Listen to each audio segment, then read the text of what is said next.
A very wonderful good evening to you, and I thank you for coming. It is very unfair of the Barbados Labour Party to have me out on not just a night like this, but this night. Today I'm celebrating 6 years of happy marriage.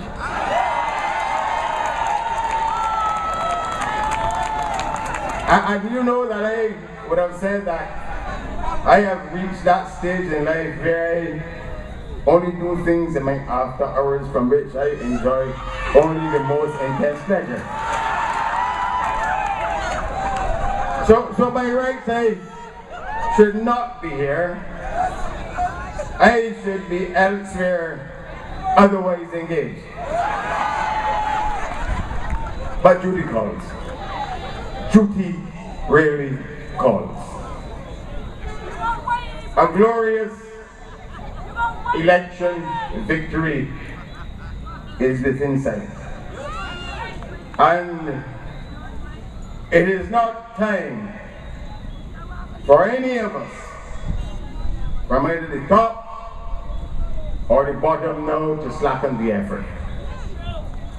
We will face an increasingly desperate opponent, and the Barbados Labour Party has a duty that I must leave to come to the public on fora like this and explain to you as carefully as we can and as we must why this national nightmare must be brought to an end. The slow motion horror story must be put behind us and a good government restored to this land. And that is our mission. And tonight I've come with a simple message. We have to give the people of Barbados a justification for changing the government. I do not believe in the politics of frivolity. I will not lead a party that asks you to change for change's sake. Slavery done. And I will not lead a party that believes that people can be made available to be purchased by offering duty-free cars, interest-free mortgages, free houses. We have a duty to tell you why the victory must be ours. And my team and I are working on a manifesto that will fully capture the creative imagination of the people of Barbados. And that is one part of the story. But the next part of the story is that there's a need for a change, because when something is broken and it's dysfunctional and it's useless, it must be got rid of and must be changed. And my first message to you tonight is this. This is still a wonderful country. Wonderful people. A country that can draw from the psychic strength of its people who want this country to succeed. But for the first time in our history, this wonderful country is led by a broken government.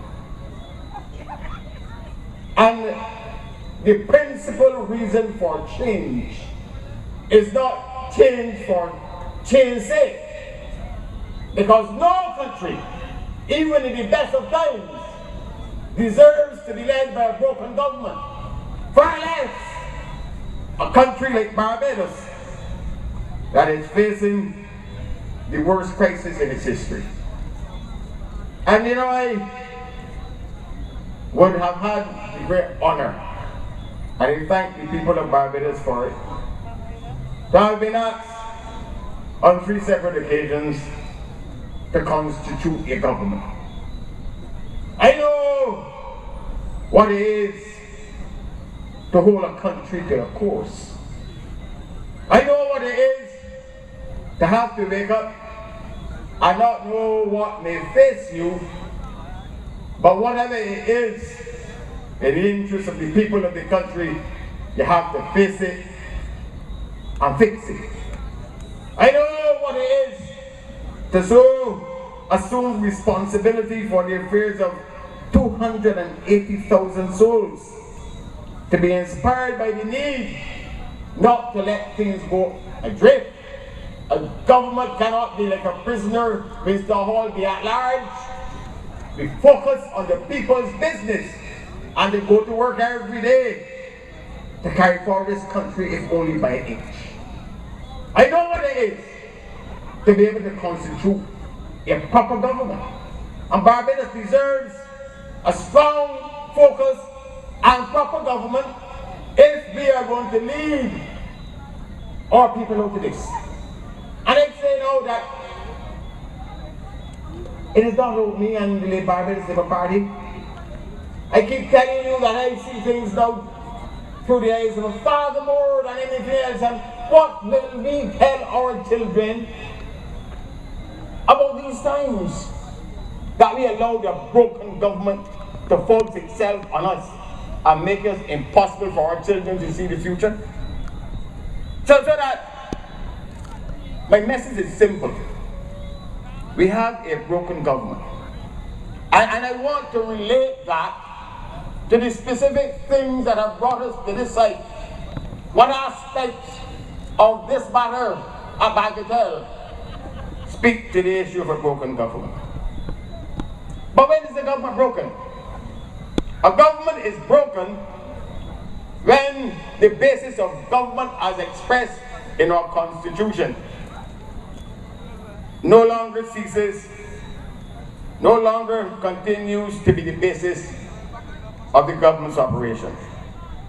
Our Constitution requires that the cabinet must not just be a collection of individuals, each a law unto him or herself. Our cabinet requires respect for the practice of something called collective responsibility. The cabinet cannot be a mob. The cabinet cannot be a set of men and women, and in this instance, boys and girls, wild boys too. Each feeling that he or she can do their own thing. You constitute the cabinet, and you sit down and discuss everything, and then you agree that this is the decision, and then once that decision is made, everybody is bound by it. What I'm saying in Barbados now is cabinet government converted into mob rule. And Barbados cannot afford this, and we don't deserve it. And we say it every day. David Eswick, proving that not only the wise men came from the east, but wild men too. Jones. And you know, perhaps Billy Miller come back please to the platforms and tell them things. Because in my experience, there have never been a person like Billy Miller in a cabinet. Billy always had strong views. Sometimes she did not agree with what the cabinet was proposing to do, but she expressed her position, and then once cabinet reached a consensus, that was the government policy, and that's how cabinets have to function. But what we have now is the destruction of the principle of collective responsibility, without which cabinet government cannot function. First reason, a broken government. Secondly, serious government requires strong and effective leadership capable of making decisions and making those decisions hold. A strong leader is necessary. And sometimes things that he did may not please everybody, but the only thing that a leader cannot do is be there as silent as a painted ship upon a painted ocean. A leader got to make decisions, uphold the country to those decisions, and stand by his judgment. What do we have now? I believe that Shakespeare knew that when Stuart was going to become Prime Minister of Barbados, and he would have captured him, was it in Macbeth or Hamlet, a slight, inconsequential man fit only to run errands. But it is worse than that. That for the first time in the independent history of Barbados, we have a leader who has now to bargain his place in his own cabinet. And that he can't tell Low come back, nor Sealy come back, because he knows that the eager 11 are there waiting in the wings, that if he slips, he slides. We need to have a strong government in which there is zero tolerance to incompetence. And Kerry, I hope that you touch on that tonight. When people tell me that nothing better can be done in this country and that we have to accept this turgid, ridiculous economic crisis as the status quo, I said to them, that is not true. That from the bowels of the government itself came the statement that the international business sector could have created 2,700 jobs and generate $1 billion more of activity for this country. And it failed to do so because of the Minister of International Business. I praised him in Parliament by saying that he's the closest thing that I've ever seen to a dose of economic slow poison. And I was praising him. There must be zero tolerance to incompetence. And I will have to ask the people of Barbados across the length and the breadth of this country, which one of the Democratic Labour Party ministers, in your judgment, has done not even a good job, but even a fair job? None. And I warning those who will serve with me. I fire people. I do not trifle with the people's business. And you must believe me when I tell you that if it was the Prime Minister of Barbados and I had a minister who cost the country 2,700 jobs and $1 billion in revenue, he would have gone whistling. So it is left now to the people of St. James South to do that which Francis Stewart failed to do. The country also needs a sound government that has some policies. And I hope that a letter written to the Minister of Finance, Permanent Secretary, and I don't have the time to read it, by an actuary who conceived of the reform to the national insurance, could be made public to expose the folly that the man says that Chris Sinclair's recent budget statements for national insurance was a combination of facts and fiction and was the essence of high irresponsibility. But there are two additional matters that have to be taken into account to determine whether you have a sound government or a broken government and go to the heart of what we're dealing with here in Bagatelle. The first is that a government is sound when it exists for the purpose of promoting the public interest. That it exists to make sure that the resources of a country are used to promote and advance the welfare of its citizens and to carry out the coherent development of the country. I believe in the politics of inclusion, and I believe that the public interest of Barbados requires that the resources of this country must not be used just for our supporters, but for the whole of Barbados.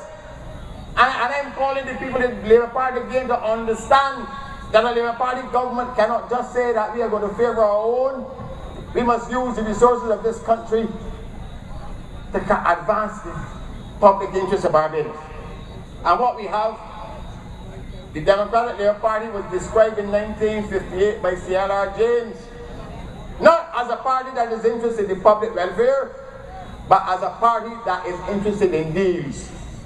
And we are here tonight because what C.L.R. James said is coming to pass.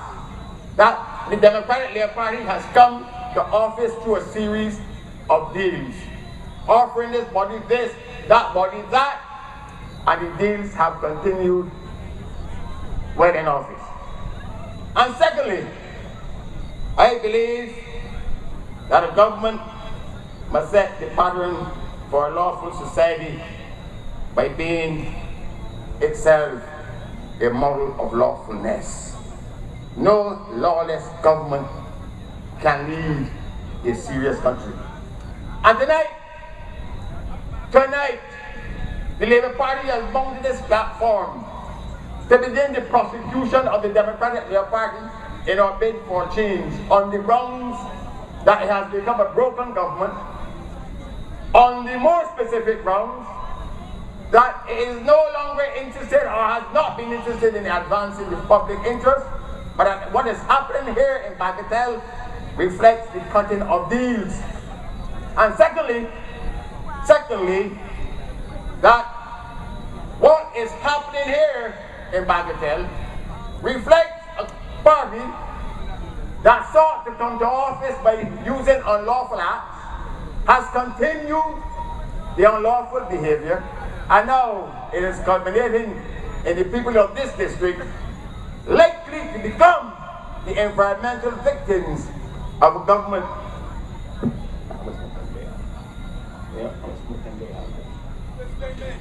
25 more minutes, you said, sir? Thank you, sir.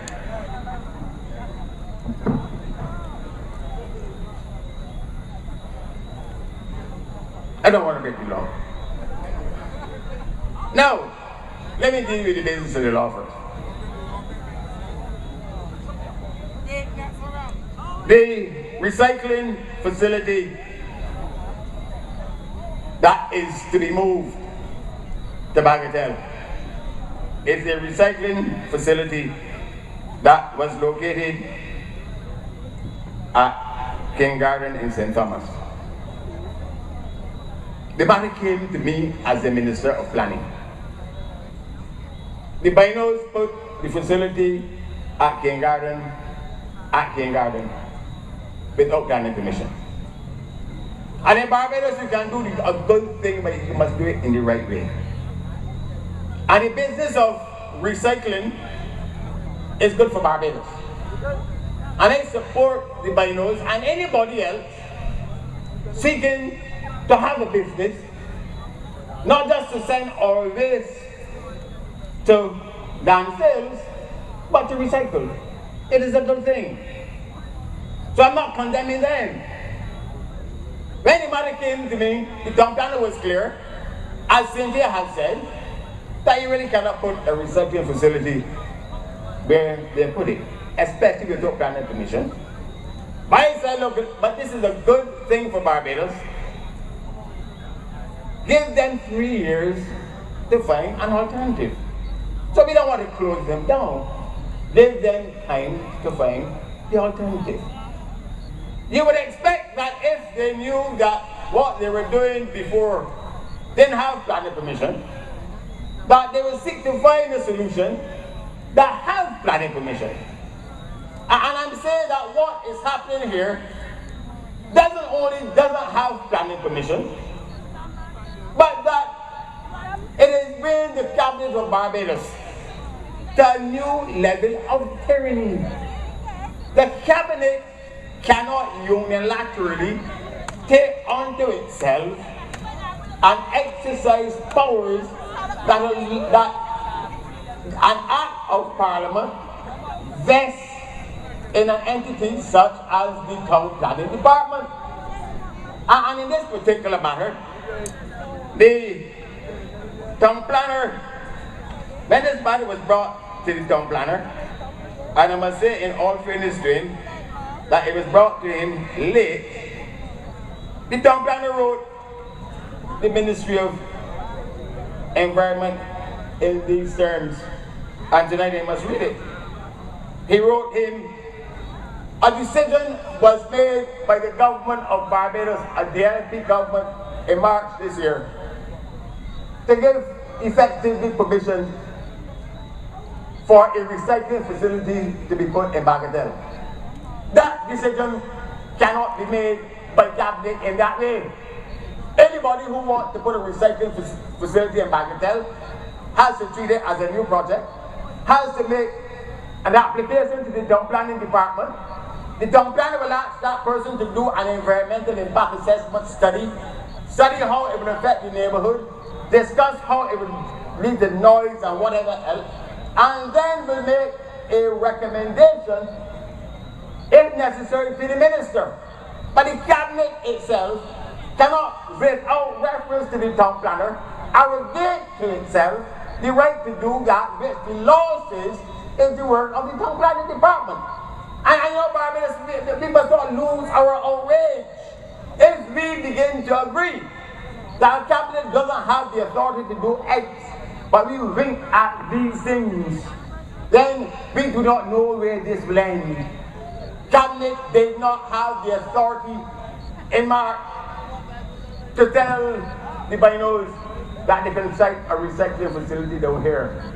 And it was done without an application being even made to the town planning departments, and the Binos, they blame you all in one respect.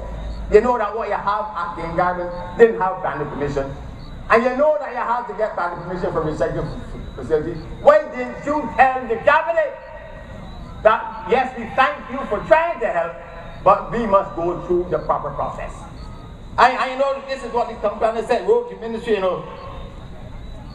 He says reference is made to an extract from the confirmed minutes of a meeting of the cabinet held on March 8, 2012. The chief town planner obtained a copy of the extract, and after reading the document, especially Roman numeral 1, which states recycling, beach recycling should submit a relocation operation plan acceptable to the Ministry of Environment and the town planning department, the chief town planner feels it necessary to express the concerns of the town planning office.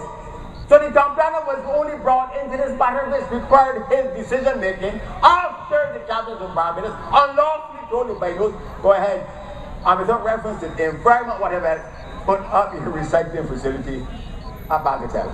And he went on to say, the relocation of these recycling of the Bagatelle St. Thomas from Reese Road, King Garden, St. Thomas constitutes development pursuant to Section 13 of the Town and Country Planning Act and requires express planning permission.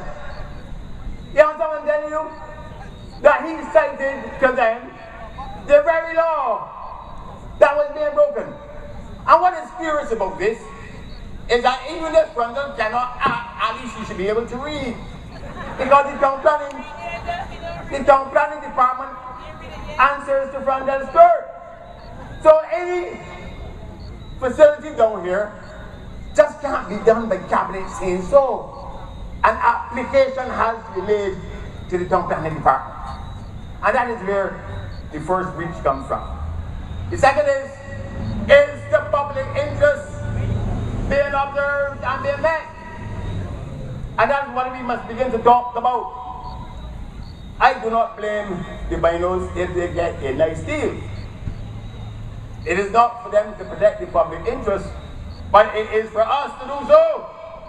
And you know, Kerry cited the fact that what seems to be involved here is the exchange of 9 acres at Riverbend for 19.2 acres at Bagatelle.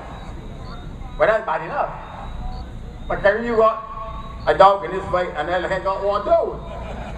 Because on the 16th of January 2012, Bino himself wrote to the Permanent Secretary, Ministry of Housing and Lands in these terms.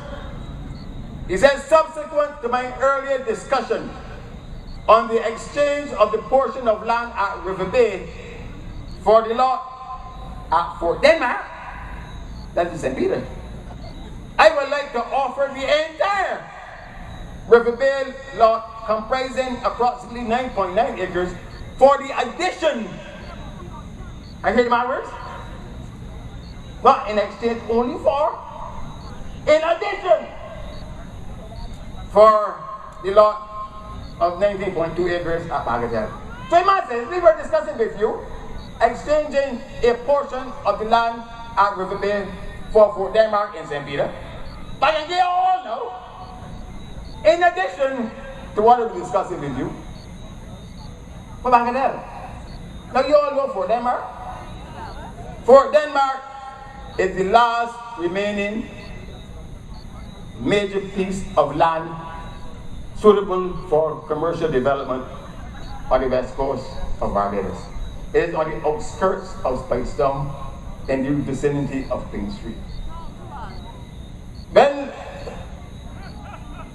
Mr. Maskell was the leader of the opposition, he thought that I was in the process of arranging a deal with a man called Beercombe to let him have access to Fort Denmark. And he thought that there was enough reason for him to bring a no confidence motion against me. And therefore, Mr. Stewart, the cows, the chicken have come home to roast.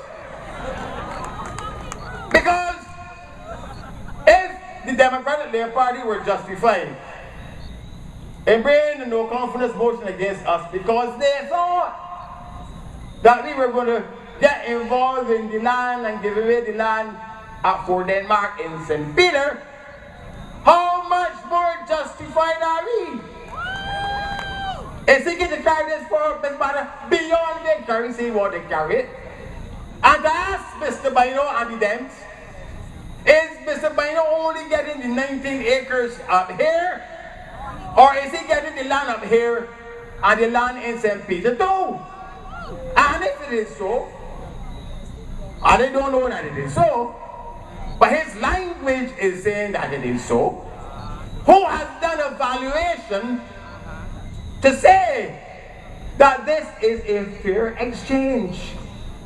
So that this matter can rest here, we need answers. And that will be coming to you. And I think that you would have to agree that there is no public interest being served in Bino and others getting this land without planning permission. And getting 19 acres of land in exchange for 9, with the possibility that there may be more. And that is why we will be meeting with our lawyers to discuss and our strategists to discuss where this matter has to go. And you'll be hearing from us shortly. So tonight I've come with a message of realism. This is a broken government managing a beautiful country. But I leave you with a message of hope. And it is taken from the Nobel Speech Prize of Derek Walcott. And he put it in this form, which perhaps will be what we will tell the people of Barbados as we approach the election. He says, and I spoke to a broken government, he said, break a vase, and the love that reassembles its fragments are greater than the love that took its symmetry for granted when it was whole. This country is like a broken vase. We will, I assure you, reassemble the fragments with even more love than we did in the last 14 years. Good night, and God bless each and every one of you.